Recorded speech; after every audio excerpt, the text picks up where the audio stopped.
Joanne's Doggy Schmacks, and today we are making sweet potato and zucchini shooting stars. Keeping in mind how expensive food is getting these days, I've chosen ingredients that are pretty much available to everyone and fairly inexpensive. And shooting stars, we're honoring the Geminid Meteor Shower that happens mid-December. I'll tell you more about that later. But let's get started making this recipe so it can go in the oven. The first thing we're going to do is put in a cup of sweet potato. Sweet potato has to be cooked for your dogs. I think for humans too. You microwave it or bake it. I find it easier to microwave it in water. I peel it, slice it, put it in water, cover it with wax paper, and microwave. I can't say microwave for 7 minutes. Okay, so that's step one. Step two, I have a cup of zucchini. It's grated and it's very wet. We all know zucchini. So what I do is smush all the water out of it. Some of it has dripped out. It's been sitting here for a little bit before adding it to the mix. So let's put that in there now. Both the zucchini and sweet potato, high in fiber, high in vitamin A, low cal, antioxidants are fabulous, really good for your dog, helps with their hair, with their skin. Can't say enough good things about this for dogs and humans too, for that matter. So mix that up a little bit. It smells nice and fresh. We're going to add 2 eggs. Eggs act as a binder, and they're also nutritious and still somewhat affordable, although more so in certain parts of the country than here in Los Angeles. I think the Midwest has a better price on eggs than we do. Then we are going to add 2 cups of all-purpose flour.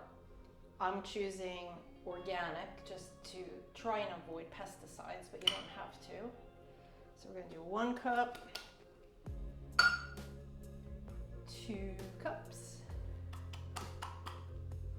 and then we're going to add my favorite nutritional yeast, just because dogs love the taste and it's got, I think, 9 essential amino acids in it. So we're going to give that a whirl. My taste tester, he doesn't even pace the floor anymore. He just chills on the ground waiting for everything to be done. He's like, Mom, I know the routine. Okay, what else are we putting in here? Something different, dill. Dill is evidently good for digestion. I never knew that. Maybe that's why they used to give it to you at brunch all the time in the 70s, early 80s. So I chopped some fresh dill up very fine, teaspoon packed. Put that in there. You can use dry if you like. We're gonna put some ginger in here for more flavor. That's a teaspoon. And then we're gonna put an 1/8 of a cup of flax seeds and a sprinkle of cinnamon. You can use more cinnamon if you like. I don't love cinnamon, so I tend to kind of hold back on that. So we're gonna mush this all up. See, 1 bowl, pretty cool, right? The thing about this particular dough, when I was making it in my test batch, it didn't look like it was coming together. Then I got my hands in there and it did come together. And then it was like way sticky. So what I have is a little extra dusting flour here in case I need it. So we're gonna try and see if I can get some structure here. Meanwhile, I chose some of these, my bracelet's in the way today.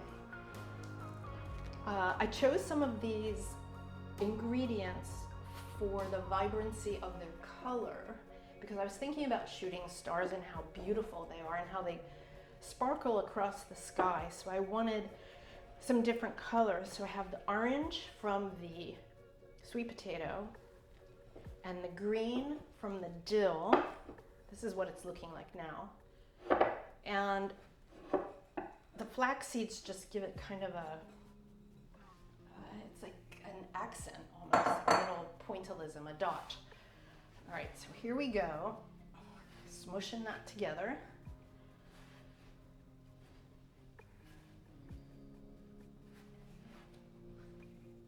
I hope I didn't squeeze too much water out of the zucchini. Let's see, perhaps I did, but maybe not. Let's see, here we go. Yeah, it's getting there. Look at that. Yep, don't doubt yourself. There we go. If you could see Jake, he's like, get it together, Mom, I'm waiting. The stars, they smell good. All right, we're gonna try and roll this even though it's not perfect. And I could add some water, but based on prior experience, if I add the water, it's gonna end up being too wet at some point. So we're just gonna leave this a little imperfect and put some dusting flour down. I always make a mess. Okay, here we go. The nutritional yeast takes over the whole room. Even Jake has exited.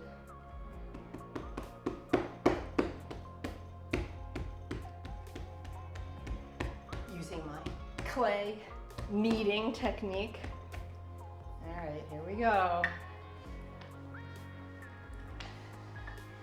Rolling from the inside out.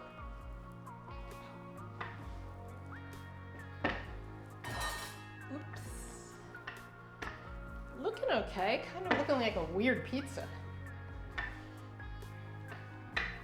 But a very pretty weird pizza. Here. Good, we have good dough, thankfully. All right, so we're gonna put this here, and I almost didn't have to use any of the dusting flour. You just never know from one day to the next what's gonna happen with your dough. Is it too wet, is it too dry? You just kind of learn to roll with the punches and either add more flour or add water or broth. In this case, you could add more sweet potato because that's kind of mushy. And these look beautiful. Absolutely beautiful. And here comes Jake, he's coming back. You like that word beautiful, Jake? What do you think? You want to see what I'm doing? Yeah, this is going to be for you, but you can't taste it yet.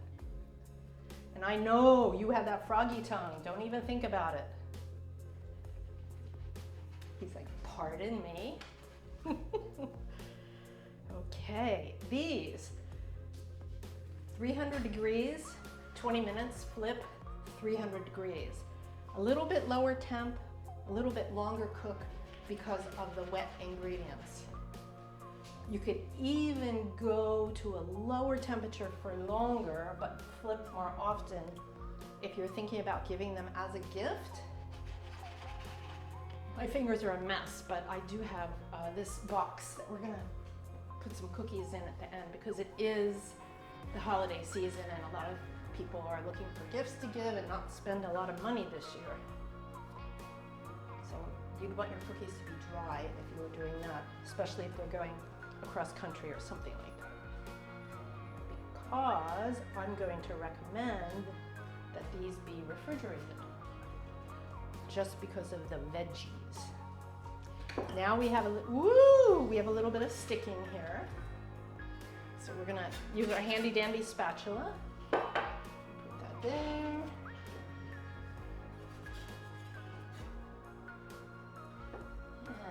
And here, one more. We're gonna have a lot of dough for me to roll up and make more stars with.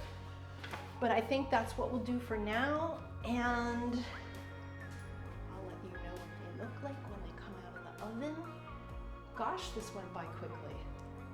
Don't forget about the meteor showers. I wanted to tell you more about that. Just know that it comes from the constellation Gemini, and you can see them really well at 2 a.m. on December 14th, especially if you live someplace where there aren't city lights.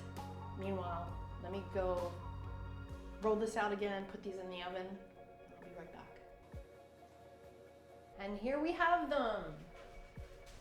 Sweet potato shooting stars, in honor of the Geminid Meteor Shower that happens in December. And here we have very excited dogs, tasters, who want to make sure that there's quality control, right? Let's see what we have here. We are pretty cool right now, but I want you guys to work for this today. Oh, right away. Do another one. There you go. Oh, what do you think? Good. Tori, how about you? Good girl. She did the big eyes. Oh, she's taking it out of the room to go eat it. But that's a good thing. It means she likes it. I know you like it. Okay, here's something special about these. They're a wonderful size. I know Jake says, fits in my mouth. It's a wonderful size. This is a box that I used many, many years ago when I was making and selling dog treats. I got it at a bake shop. I would imagine they still have the same size. I like the construction. It's very sturdy. Right now, I just casually put 5 cookies in here. I can casually put 5 more cookies in here. And you could give this as a Christmas gift and not break the bank. And that's what it looks like. You could put your own label on there and give it your own name even if you like, but they're pretty healthy for dog treats. So I'm gonna say hasta la vista, right, Jake? Until next time, don't forget to subscribe and like. Thank you.